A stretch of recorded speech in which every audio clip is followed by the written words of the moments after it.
गंगा जी में जो उद्गम है, जो इनकी धाराओं से हुआ, मानसरोवर कैलाश मानसरोवर है। अभी कुछ रिसर्चेस में ये पता चल पाया है कि वहाँ से 200 कैनाल्स हैं जो गौमुख के लिए आती हैं। इसको आध्यात्मिक तौर पर क्या कहाँ तक इस चीज़ को पहले से हम लोग जानते थे, जो आज विज्ञान ने उस चीज़ को साबित किया है।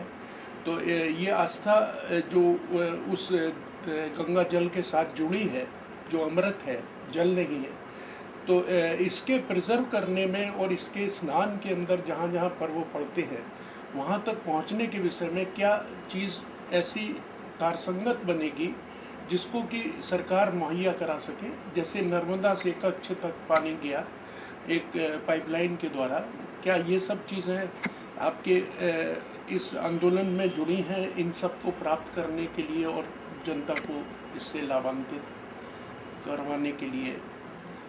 देखिए, हमारी एक सलाह भी है और मांग भी है जी। हम चाहते हैं कि एक तो पब्लिक, समाज, सरकार जो हमारी आंतरिक बातें हैं और छिपी हुई हैं, चाहे वैज्ञानिक दृष्टि से चाहे शास्त्र की दृष्टि से जी, तो वो समाज में उसे जानना चाहिए और जानने का उसका हक है। जी, जैसे पब्लिक को ये जानने का हक है कि हमारे पितृलोक कहाँ थे और हम कहाँ पैदा हुए, हमारी स्थिति क्या है, वैसे समाज को और संत को ये जानना चाहिए कि हमारे भगवान शिव जब इसके लिए सक्षम हुए कि गंगा जी धरातल पे आवें, तो ब्रह्मा ने कहा कि गंगा जी तो धरातल पे जाएंगी, प्रभु का आदेश है, धरती फट चुकी है।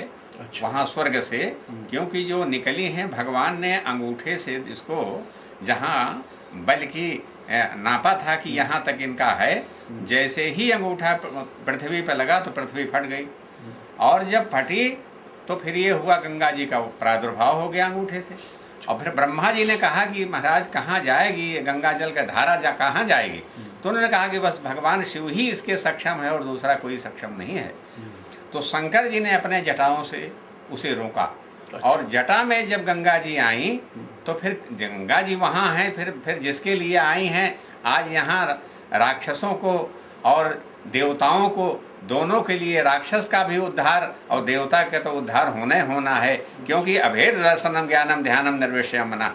भगवान की और गंगा जी के अंदर भेद नहीं है। देवता हो, राक्षस हो, पशु हो, मानव हो, सबका कल्याण करती है वो। तो माता जी ने कहा कि नहीं ठीक है, हम चलेंगे और शंकर जी की जटा से फिर हम विकराल रूप में धारण करके पृथ्वी पे अवतरण करेंगे।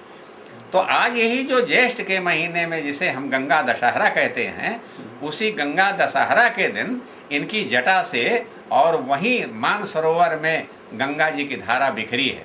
और बिखरी है आज जिसे हम 12 झील कहते हैं, वैसे ही मने 10 दिशाओं में, उसे 10 दिशाओं में गंगा जी की धारा बही है कैलाश के चारों तरफ। 12 इसलिए कहते हैं कि एक तो गंगा जी की धारा जो उनकी जटा से निकली है, और 10 दिशाएं 11, और 12वां जो उनकी धारा थी वो भगवान के शंकर के सामने निकली है। तो यह 12 प्रकार की धारा और झील निकले। तो 12 प्रकार की झील और धारा जो निकली है वो बिखर गई है, चारों तरफ हुई है। अगर देवता और सरकार इसे देख लेते कि हाँ भाई देखिए ये यहाँ आज प्रादुर्भाव हुआ, और जिस समय प्रादुर्भाव हुआ उस समय हमारे जितने भी ऋषि थे वो वहीं देवलोक में समझ करके और चारों तरफ उनका गंगा जी का आनंद ले रहे थे, जैसे कोई उत्सव मनाया जाता है। गंगा दशहरा का अर्थ है कि 10 इंद्रियां सबने अपना एकांत और शांत करके भगवती के दर्शन किए। तो हमारे व्यास जी, वशिष्ठ जी, गौतम जी, अत्रि जी, ये जितने ऋषि थे वे सब उत्तरांचल में रहा करते थे। और उत्तरांचल में इसलिए रहा करते थे क्योंकि गंगा जी का प्रादुर्भाव हुआ था और चारों तरफ उनकी धारा थी, चारों तरफ उनका निवास था। वहीं रह करके ब्रह्मसूत्र का प्रादुर्भाव हुआ, वहीं रह के वशिष्ठ ने सृष्टि की, सब देवताओं की आराधना की। तो इस दृष्टि से उसे हम देवभूमि कहते हैं।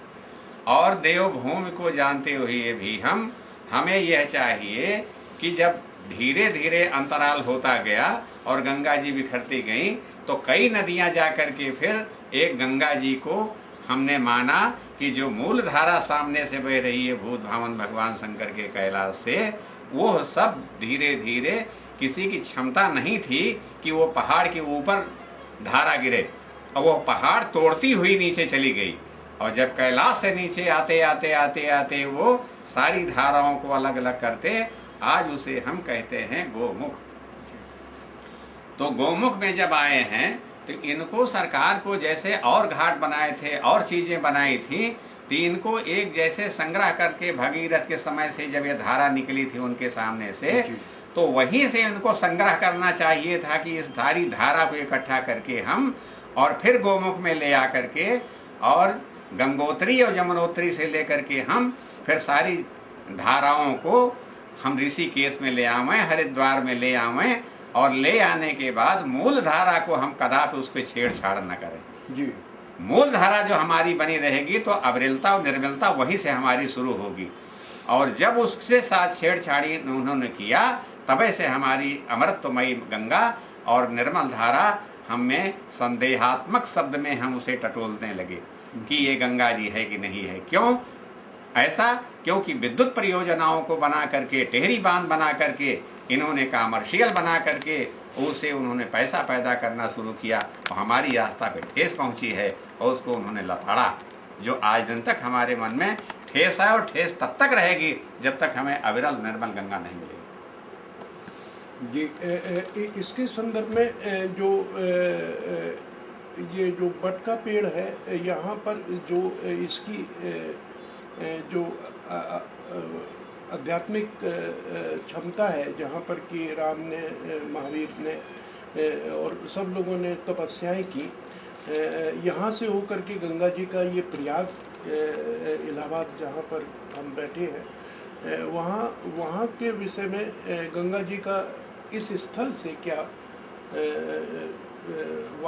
कुंभ पर क्या वास्तविक रिश्ता है, इस पर भी थोड़ा सा एक ज्ञान आप दें कि ये क्या प्रयाग में जो ये कुंभ का मेला लगता है, और ये इन सब जैसे उर्वशी का किला था, बट का पेड़ है, ब्रह्मा ने यहाँ उत्पत्ति की, जिसकी वजह से ये प्रतिष्ठानपुर कहलाता है। तो इन सब चीज़ों का सामूहिक जो असर है, जो आध्यात्मिक क्षेत्रों से जुड़ा माना जाएगा, कुंभ पर क्या क्या आस्थाओं को सुरक्षित रखना है, और उसका क्या उपाय आप सजेस्ट करेंगे जो हम लोग मांग कर सकें कोर्ट के द्वारा। और जैसे ये आपने बताया कि